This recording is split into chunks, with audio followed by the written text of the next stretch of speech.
Welcome to the Builders of Authority podcast, a show committed to helping you build authority for your brand. In the realm of business and personal branding, authority stands as a cornerstone. Authority isn't built overnight, it's built over time. So join us as we build something remarkable together. And now, here's your host, Adam McChesney.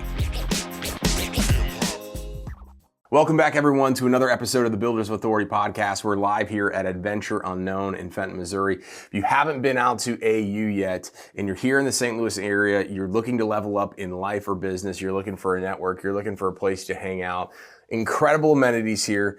Send me a message so that way I can schedule a time to have you come visit this incredible place. I've been a member for a little over a year here. Continues to grow with great members, continues to grow with new amenities, and you'll even be able to see where we're filming this episode thanks to the team at Punchline Production. So you'll be able to see the studio, everything we have going on here, and much more. I'm joined today by someone who has dramatically changed my life for the better, personally, professionally, and so much more. Forever grateful to be connected to this human being. It's actually his second time on the podcast. He recently wrote his new book, Inner World, Outer World, which we'll dive into here in a little bit. But today I'm joined by Mike Kitko. We're going to chat a little bit about the book and everything that he has done to positively impact my world and the worlds of many others. So Mike, welcome back to the show, man. Thanks for having me again, man. And Adventures Unknown, what an amazing place. It's my first time here. Yeah. And what a fantastic office space or co-working, whatever you want to call it. It's just amazing. It's a unique unicorn. Yeah, but you talk about, me changing your life. Brother, you're like a light for everyone who wants to make a difference in the world. And just watching you shine and watching you the last year, you just go from, ground zero of building something beautiful and just seeing how the powerhouse that you are. But you practice what you preach. Right? I appreciate that. Build the authority and the right people will lean in. Right.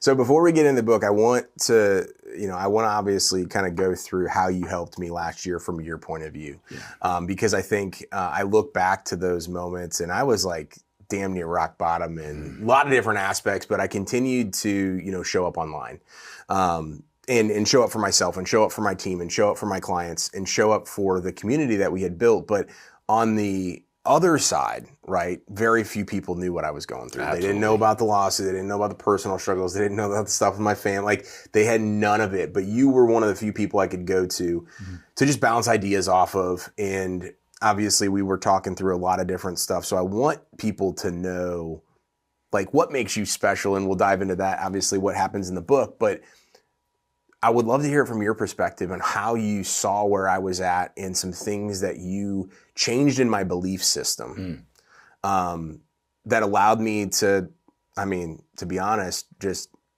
put it all away and reinvent myself, I guess you could say. So much there. Man, we live in this, we experience the world only like inside of our body, right? And I think this is going to get a little woo, but that's the whole point of the book, right? We only experience life in our body. We don't experience the outside world. We only experience it, all of our senses draw in, what we see outside, but we process it in here.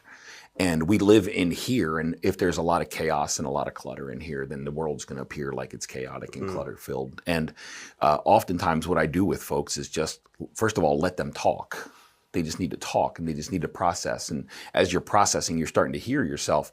But every once in a while, I'll just reflect back, like a different perspective, a higher level perspective that you maybe haven't reached for yet or haven't seen. Right. And it's not like I'm changing your narrative, but I'm giving you the opportunity to change your narrative. I'm just sharing a belief with you that could create some freedom, and you get to choose whether you grab onto that belief or not, right?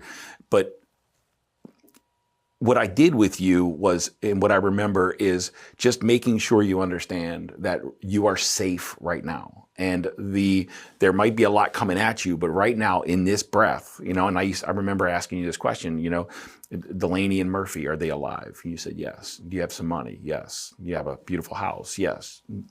Temperature in your house somewhere around 70 degrees? Yes. You have food in your house. There's water coming out of the faucet. Is that true? So what do you need right now? And you would come back to, I need nothing. Okay, cool. Now let's go clear out all this stuff that's happening in your life, but understand that you need nothing right now. You need nothing. Nothing needs to change right now. You're completely safe. Everybody you love, they're safe. The world may appear chaotic, but let's make it safe in here, because that's how we can best handle the chaos in the outside world. And that's why I wrote the book Inner World, Outer World, because so many people are focused on what's happening outside of them, but they're avoiding cleaning out the clutter that's in there, right? So bringing you back, I used to have a mentor one time, used to talk about mind your next step and mind your breath. And that's all you can really do, is the next thing, the next belief, the next thought, the next emotion. What do you do with that? If you're not managing that, then all you're doing is reacting to life, and you're coming from a place of not power. You're giving up your power. You're giving up your power to the world. But when we go back inside and we take control of our inner environment, now we can approach the world, and we can handle the world from a place of power and purpose, not reaction or reactivity. What is in when you work with individuals and groups and companies, what is the biggest roadblock that you see where people are just like, hey, I know I need what you're talking about, but I'm not willing to go do the work. Like, what's the barrier? What's the excuse? What's the... Man, I think the hardest thing for a human being to do is face themselves, especially when they've spent decades and decades running from it. Right. And when we turn, in my life, my entire life changed when it's back in 2016, when I started looking inside to find out what the hell was happening in here. And that's the scariest thing a human being will ever do. And most people are trying to change what's happening outside to avoid the pain that's inside. And when I work with a lot of entrepreneurs, and I love to help them understand, you got to manage your body separately from your business. You got to manage your body separately from life and circumstances. And not everyone wants to manage their body. And I'm not just talking about getting in the gym and lifting weights. I'm talking about managing the anxiety and the fear and the emotions that are inside your body. I'm not a hustle, horror, grind guru, right? And I used to say that on my podcast all the time. But they'll tell you, fuck your feelings. I'm like, no, that's where the magic is. It's where the gold is, because your feelings and your emotions are telling you the stories and the beliefs that are in there. So if you don't pay attention to them, all you're doing is fighting your nervous system. And your nervous system is basically how you experience life. So what happens is somebody looks at their bank account, and it goes down day over day. Now you got this shooting spike of anxiety that comes in, and now suddenly you crack open your laptop, and but you don't understand why that shooting bout of anxiety is connected to your bank account. And there's an attachment there, and that your nervous system is wired to only see an increase, and it can't handle a decrease in your bank account, because there's an experience, and there's a fear, and there's an anxiety, there's an attachment that's in there that we can loosen, we can heal, we can resolve, and then it goes up, it goes down, it goes out, up and down. You're the same person, and you approach both of them from a place of power, neither of them from a place of fear. And what you kind of mentioned is, this is the biggest, I think, roadblock that it was for me, is the years and years of doing things the other way, and having to reprogram your mind and your body and everything to say, it's up to me to do the work and make those changes. And I remember you had me read the book, No More Mr. Nice Guy. Life-changing book. And I've read that book now twice, and I just go back to those foundational principles. And since then, I've gone to therapy and worked with therapists on the whole other aspect of like, I am who I am today because of a lot of those past experiences and growing up and dealing with certain relationships in my family and other people and in business with partners and clients and all those different things. And I conformed to my environment. Yeah. I didn't play offense. I didn't take control of all those things. And so then I've had to, with your help and the help of others, is like rework everything. But I wouldn't be where I'm at today and have had the success over the last year if I didn't finally just put the excuses away and say, hey, I got to stop being a bitch and, and just fucking take it and run with it. But what does bitch mean? And I was sitting with a leader. I do some leadership coaching with a large real estate investment business in the local St. Louis area, and I coach there, and I train their executive level leaders and their mid level leaders. And there's one of the mid level leaders had a hard time giving direct, honest, and just real feedback to people. And when they weren't performing, she really struggled to articulate it, right? It was just like, but she thought she needed a skill. She thought it was a skill gap, and it wasn't a skill gap. She can talk. Yeah. It was a nervous system gap. Yes. And it was that when she would deliver feedback to somebody, she felt things, and she didn't want to feel those things. So she didn't say the things that were going to trigger that feeling. And what that is, and you know this from No More Mr. Nice Guy, is when you're a people pleaser, it's because your nervous system is built to make people happy. And anytime you think of them being unhappy, it sets you off and it triggers you off, and you kind of back up, right?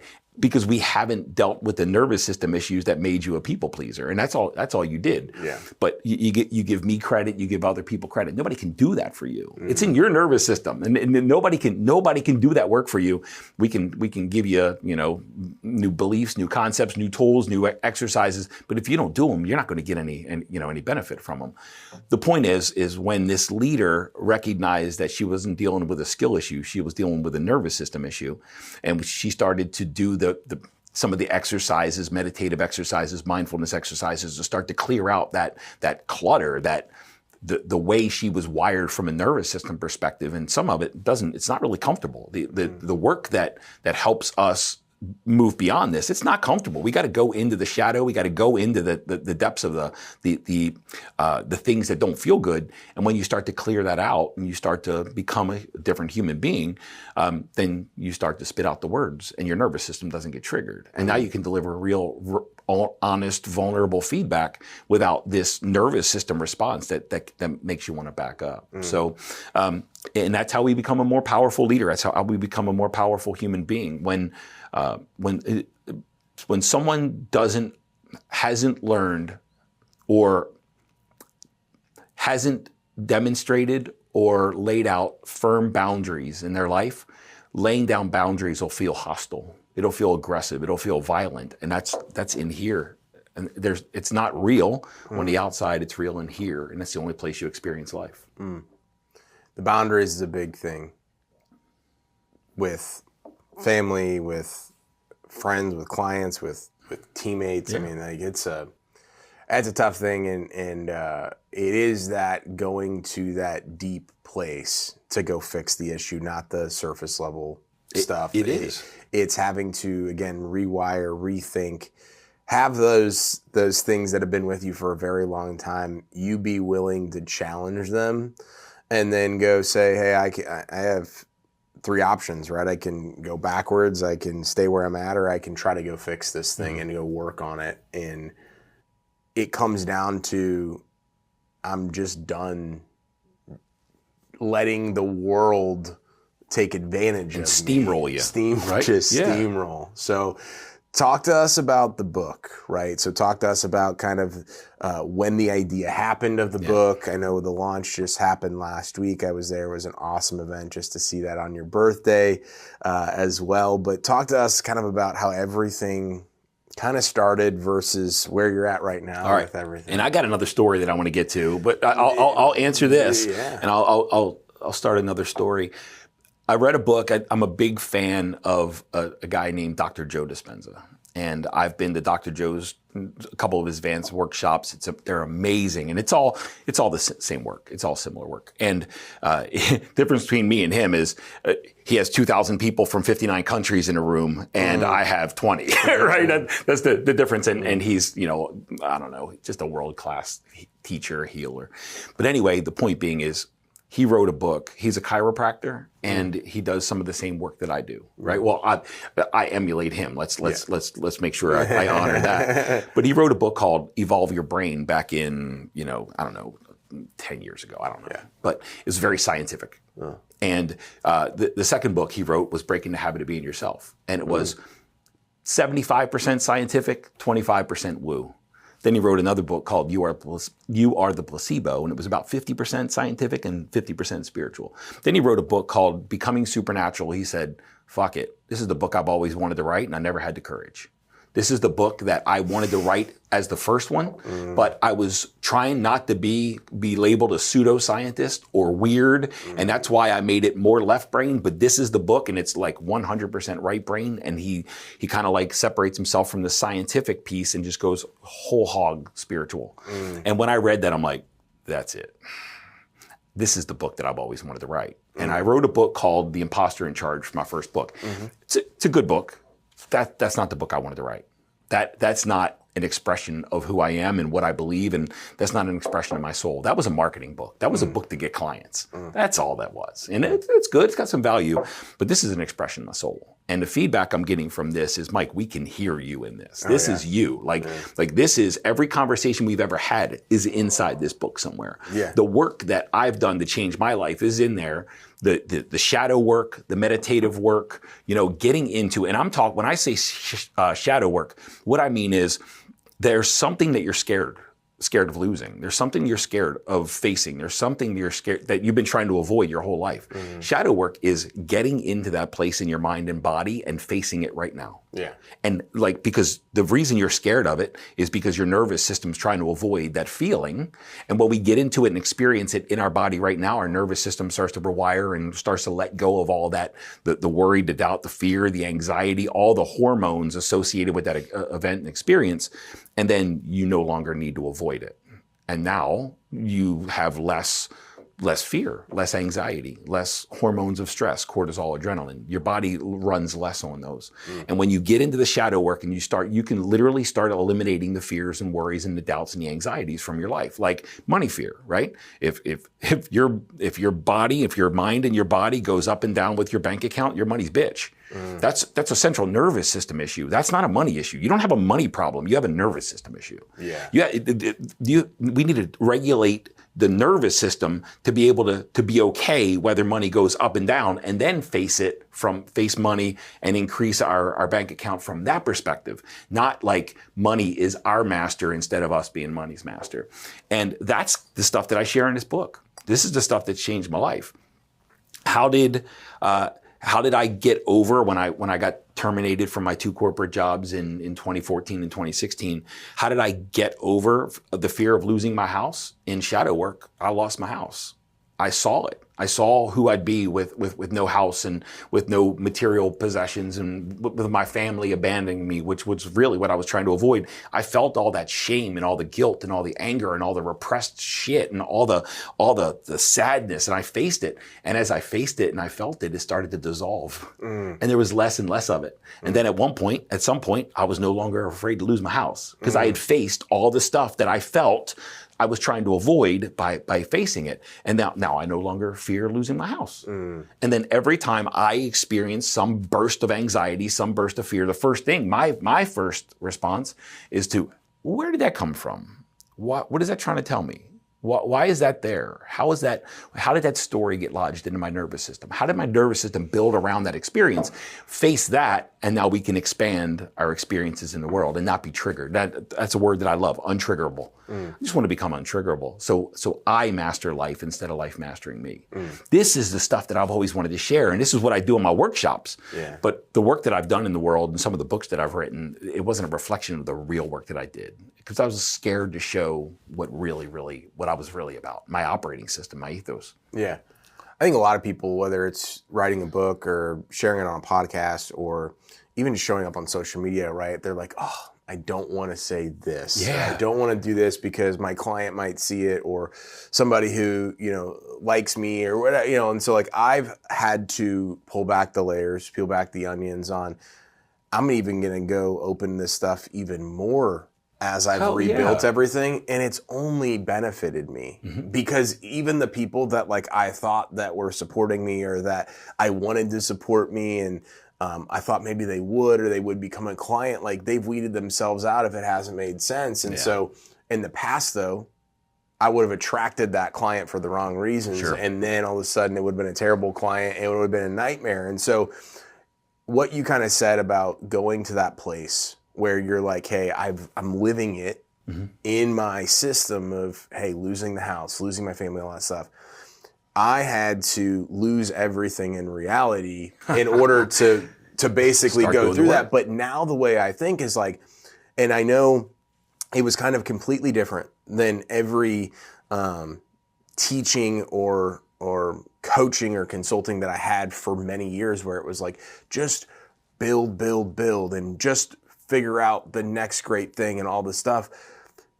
The work that you do to what I would call get ready for whatever is going to happen, like you mentioned, actually prevents the thing from happening. When it happens, you know how to respond. You know how to respond. You respond instead of react. Yes. Right? There's a big difference. And that's a calculated breath and an intentional action instead of a reaction. And I'm a Marine vet. And there's a saying in the Marine Corps that a gallon of sweat in peacetime will save a pint of blood in wartime. And that's why Marines train so hard. And that's why we're constantly training. Even when nothing was going on, it was always training and happening. And a lot of this work, Adam, is all proactive. It's all before something falls apart. It's to be okay with something falling apart before it falls apart, and getting all of that hormones. That's all they are. It's getting the hormones of stress out of our body that keep us from trying to avoid that thing. And when you do that, you're not going to experience it, because I like in Dr. Joe has a nifty way of saying this. He says, listen, your thoughts are the prayers of what you want, and your emotions are the magnet. So your thoughts are the prayer and your emotions are the magnet. Whatever you feel and whatever you're trying to avoid, whatever you feel you deserve, you're gonna create in your life. You're gonna realize. Yep. Whatever you feel like you're not worth, you're gonna realize that, right? Whatever you're afraid to lose, you're gonna lose. Whatever you feel and you embody that you can or that you will, you will. And because your thoughts are the prayer, your emotions are the magnet. And it's a beautiful way of looking at it. If we go in, and this is why there's so many teachers like Think and Grow Rich, The Science of Getting Rich, As a Man Thinketh, Secrets of the Millionaire Mind, Be Your Future Self Now, all the Strangest Secret by Earl Nightingale, they all say the same thing. Feel what you want before you have it, and you'll create it easily. Yeah. More easy, without struggle. And all struggle is, it's effort without negative emotion attached to it. It's without this negativity, right? Since when you eliminate the negative emotion behind an action, it becomes inspired action, and you take it, and it creates more easily. But anyway, the point is, this is all behind the curtain. This is all in the dark. This is all before things fall apart. It's becoming okay with them falling apart, so that there's no attachment, there's no aversion, and you show up more powerfully. And you're not life's bitch. You control what's in here. It's the only thing we control. We control what's in here. We don't control anything out here. But when we control this, we can influence this in a more powerful way. But most people are trying to influence this from a place of depletion, from a place of insecurity, from a place of fatigue, from a place of stress, from a place of reaction, instead of controlling what's in here and showing up powerfully to influence in the most powerful way that we possibly can. And that's what you saw at the book launch. It's like a couple years ago, I wouldn't have had the courage to get up there and just jam like that, right? And just share the full expression of who I am. This is all proactive shadow work that's allowed me to just show up and shine as I am, and the right people lean in and the right people run away, and both of them are beautiful. Yeah. When you were writing the book, was there anything that stuck out to you where you were just like, hey, you know what? Like, I didn't realize all of this stuff, or combining everything together? Any big takeaways from that? Yeah, I think the first books, and I've written a couple books. One, The Imposter in Charge, was released publicly, or in hard copy, and I've written digital products, along the way. But I was trying to be too cute with the other books, and I was trying to be an author like everybody else. Yeah. And what I mean by that is, I had a certain page count in mind. I had a certain length that I was trying to get to. I had a certain flow that I was trying to demonstrate. I was trying to make a book. that I've read, every book that I've read. I don't know how to express this, but I'm not built that way. Yeah. And what I did is the first book that I wrote, I sat down behind a laptop and it took me a year and a half to type out this manuscript. Yeah. And man, I've started probably 7 or 8 books since then, and I stopped them all because I hate that. Just disgusts me. But what I did is I put my AirPods, I came up with kind of the rough outline and the sketch of where I was going to go with this thing and what the chapters were going to be about. And I put AirPods in my ears and I hit like voice memo on my phone and I just started jamming. That's awesome. On my patio, I was just walking back and forth and I'm just talking the chapters and then I transcribed them. And then I used some innovative tools, right? to start to clean it up and to edit it and to move things around and to reshape it. And I've never, ever, the imposter in charge, people have gotten some value. I've never once recommended anybody read that book. That's how much I believe in it. I think it's got some value, but it's not something I believe in. But when I read this book, I've never read The Imposter in Charge after it was done, or any of my other books. But when I read this thing moves me. And it's because it's me in a nutshell, and it's my creative process, not anybody else's. The chapters don't always flow. There's repetition in the different chapters because I want each chapter to be a standalone, that you can read the chapter itself, not have to read it from front to back, but go in there and grab that chapter. So there's repetition and it reads like I speak. Sure. It doesn't read like I write, it reads like I speak. And it was so easy to write this book because it's me in a nutshell. And I guess what I'm trying to get to is you don't have to create like others create. There's no one way to do this thing. All we have to do is find our uniqueness and express that uniqueness. And the right people will lean in, the right people will run away. That's a big takeaway for me because I started writing a book last year and I literally have gotten almost nowhere with it because I don't create in the way in which they were telling me to create with the bullet points and the structure and the this and the that. But I did start to create voice notes of like, hey, when I do make the time to go do this book, now I have a bunch more stuff, that I want to talk about just based on this last year. But I was creating a book that I thought I needed to write based on what other people said, this is what your story should be about. And now, like, even obviously hearing you say this today, it reaffirms my thought process on it. But I was talking to a couple of other people, I'm like, man, that book would have been created very similar to how you mentioned it as a marketing tool book, whatever. Yeah. When I write this book, it's going to be like, man, this thing is me.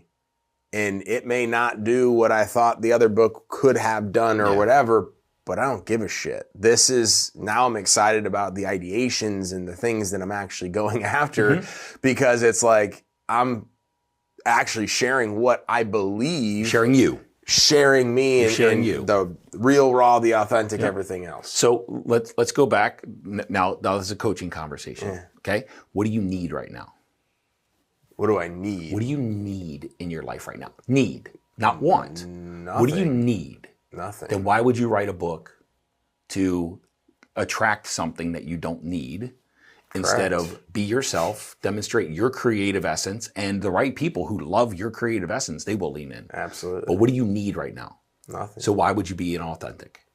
I didn't do it might be foolish, but I didn't do this big Amazon pre-sales, 99 cents in the freaking home gardening section, right? At 2 a.m. it's going to get, and I'm an Amazon bestseller. I've got probably 3 to 5 reviews on Amazon because when somebody reads it and they really they give me good feedback, I'm like, hey, can you go through a review? I'm not review chasing.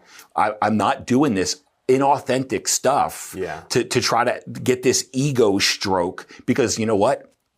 My family's safe. We've got some money in the bank. My house is warm and clean and loving. My cars have gas in them. My refrigerator is full. We got water that comes out of the tank. I just got a new roof so it doesn't leak, right? Yeah. There's nothing I need. Why would I be inauthentic in this lifetime? And that's how I approach life. I just want to wake up and be me and win by being me, not by a strategy or tactic that's going to level up a circumstance that doesn't need to be leveled up for me to be okay. Yeah. If it levels up, that's cool too. Yeah. But the point is I don't need to level up because that would be like insecurity, inadequacy, or insignificance. I'm trying to prove something. I'm trying not to lose something. I'm trying to become somebody. Those are all internal conflicts that can't be like resolved through your circumstances. Yeah. Which leads me to the story that I wanted to share. There's a mutual connection that we have. And I was sitting down to dinner with him, and we're sitting there, and he says, you know, he just went through a whole bunch of turmoil in his family life. And he said, I just need to get on the other side of this thing. And when I get on the other side of this, I'll be able to breathe. And I said, no, you won't.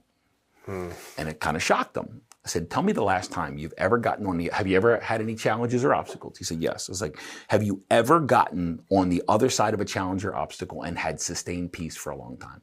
And he said, no. I was like, you know why? Because you're built for chaos.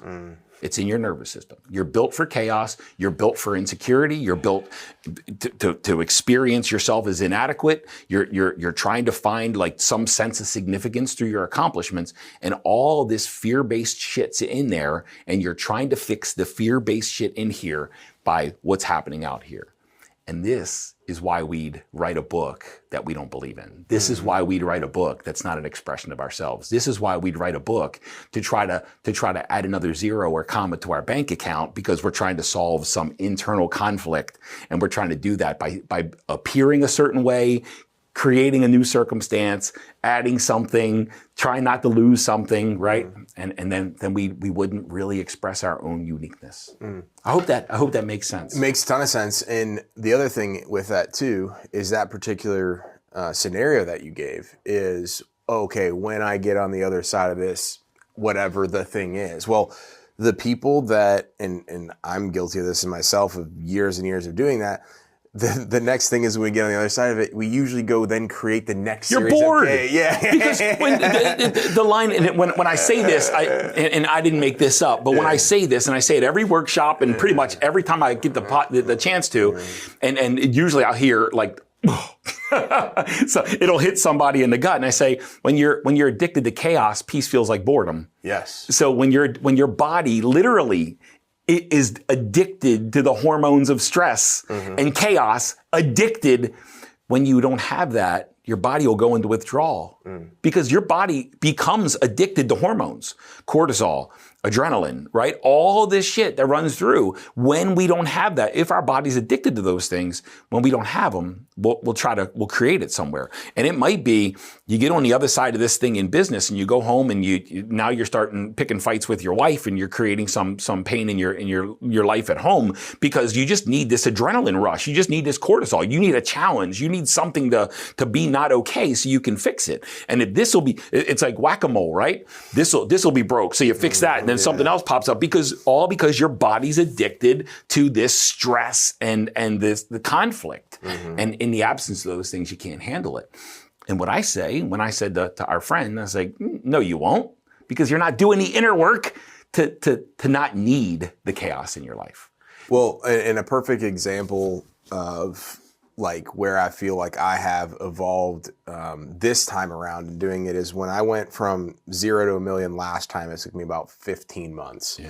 And once I got to 1 million, everybody just kept saying, get to 1 million, get to 1 million. All the, like, I thought there was gonna be like some like magic dust that would just fall, whatever. And so like got there, it was just as chaotic, if not more chaotic than where I was at before.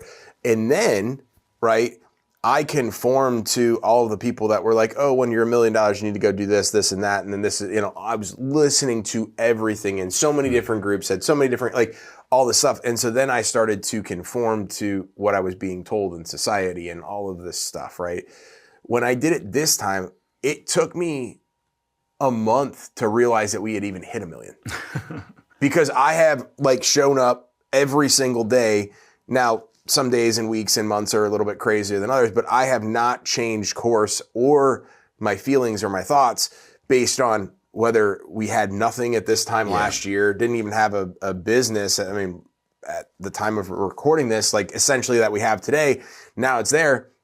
The things and the tasks My schedule has changed, of course, because I have a team doing more things, but my mindset and my ability to show up as who I am for what I need to do has not changed. Yeah. And so often, right, people are like, oh, well, different levels require different versions of us. Mm-hmm. But at the core foundation, if you're going to change because all of a sudden I got here, or as you mentioned, like the bank account goes up and down. I mean, I remember, and trust me, like I still do look at the financials. Any business owner should. But the roller coaster that I used to go on, looking at my business bank account, even when we had like $200,000 in there. So like we were fine, but it was just the anxiety of saying up and down, and down. And I was allowing that figure in the bank account to drive my emotion, which then would drive my decisions, which would take my team on a freaking roller coaster. Because it's all fear-based. And look, I teach from a place of messiness, not mastery. I haven't mastered any of this. So if somebody tells you they've mastered something, run, because nobody has it all figured out. So I face the same stuff every day too. It's just I have the tools now to start unlocking that stuff and to detangling it. But what you're talking about is you're talking about the difference between survival mode and creation mode. All right, and they're vastly different. Yeah. Survival mode, and I've already said it, based on insecurity, inadequacy, and insignificance. Insecurity is fear of loss. What if I go broke? What if I lose it all? Right? What if my wife leaves me? What if whatever? Fear of loss. What if they take my house away? What if I don't create this next level, then I'm going to lose it all. It's all going to fall apart. That's all fear-based. That's all nervous system shit. Inadequacy, trying to prove something to yourself, trying to prove something to somebody else, trying to prove something, trying to feel like you're worthy, like you've made it. That's an inner conflict. There's nothing going to solve that. Yeah. And insignificance, like this is why I wrote The Imposter in Charge, or the imposter syndrome was so powerful, is because I felt like my whole life I didn't matter. Up to doing this work, I felt like I was insignificant. Like I was just a meaningless piece of crap that was just breathing everybody's air. And that's why I almost killed myself, because it's like, I'm just a burden on everybody else. I'm just going to end it and like get out of their way. And that's insignificance. There's nothing outside of you. But that's why I wanted a bigger house. That's why I wanted more money, because I was trying to feel significant in some way. Those three, insecurity, inadequacy, and significance, those are survival mode. And there's a lot of people building businesses and building a life based on that. And that's why somebody would tell you to try this new tactic and strategy when you don't need anything and it's inauthentic and it doesn't feel right for you. You do it because of insecurity, inadequacy, or insignificance. I've seen your house online. It's beautiful. You've got everything you need. Why would you do something inauthentic? Yeah. Creation mode is when you're inspired to do something. It's when there's this feeling inside of you that you want to experience this thing, not because you have to, but because you get to. When you build your business on inspiration, it's like, hey, we're $1 million business. I wonder what it would be like. I wonder who I'd become. I wonder what my team would be at 10 million. Let's fucking go. Yeah. I don't need to. It's not from insecurity, inadequacy, or insignificance. I'm not trying to become somebody, like trying to be seen a certain way. I'm not trying to change some inadequacy, like I'm not worthy and I don't matter, or I haven't done enough, or whatever. I'm not trying to solve these internal conflicts. I just want to experience what it would be like to scale from 1 million to 10 million. It's not going to resolve an inner conflict, but I want to see how far I can take this with the talents that I possess. And it's completely shifting how the intention for an activity. You write a book, right, to share Adam McChesney with the world, not to solve something in your life. That's based on survival mode. Does that make sense? Yeah.